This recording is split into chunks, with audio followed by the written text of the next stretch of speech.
America సైనికుల కోసమే మేము ఎదురు చూస్తున్నాము, మీరు రండిరా అన్న విధంగా ఇప్పుడు ఐఆర్జీసీకి చెందినటువంటి ఒక గ్రూపు ఒక 59 సెకండ్ల నిలవగలిగినటువంటి ఒక వీడియో విడుదల చేసింది. మీరు ఎప్పుడు వస్తారా, మీ మీద ఎప్పుడు మేము యుద్ధం చేస్తామా, మీ మీద ఎప్పుడు మేము దాడులు చేస్తామా అని ఎదురు చూస్తున్నాము, రండి అన్న విధంగా ఆ వీడియో అయితే విడుదల చేసింది ఐఆర్జీసీ.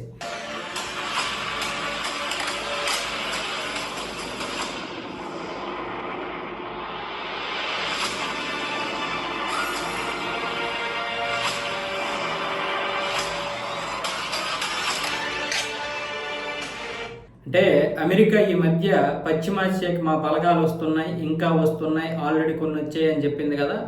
ఇప్పటికే చాలా బలగాలు అయితే రావడం జరిగింది. అయితే ఇంకా వస్తాయి అని వైట్ హౌస్ ప్రకటించిన తర్వాత ఈ వీడియో విడుదలైంది. ఇంతకుముందు కూడా ఒక వీడియో విడుదల చేసింది ఐఆర్జీసీ. మీరు రండి, మీ రాక్ కోసమే ఎదురు చూస్తామన్న విధంగా. ఇప్పుడు కూడా అలాంటి వీడియో ఒకటి విడుదల చేసింది.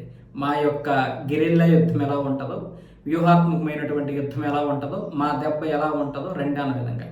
ఇప్పుడు ఇరాన్ కూడా ఏం ప్లాన్ చేస్తుందంటే, సైనికులు ఎక్కువ మంది వచ్చారు కాబట్టి ఆయుధాల నష్టం కంటే కూడా అమెరికా సైనికుల నష్టం ఎక్కువ ఉండాలి.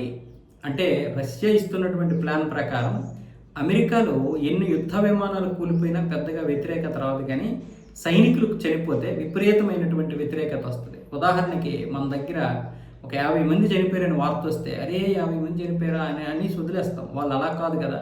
అందుకే ఒక 100 మంది సైనికులు చనిపోతే అమెరికాకి చెందినటువంటి వారు, దాని మీద విపరీతమైనటువంటి వ్యతిరేకత వచ్చి దానివల్ల ట్రంప్కి అక్కడ ప్రజలే చుక్కలు చూపిస్తారు. ఇప్పుడు 1 కోటి మంది వచ్చారు కదా వ్యతిరేకంగా, రేపు 10 కోట్లు 20 కోట్ల మంది వస్తారు 100 మంది సైనికులు చనిపోతే. ఆ విధంగా ప్లాన్ చేయడానికి చూస్తున్నారు ఇప్పుడు సైనికుల మీద దెబ్బ కొట్టడం కోసం.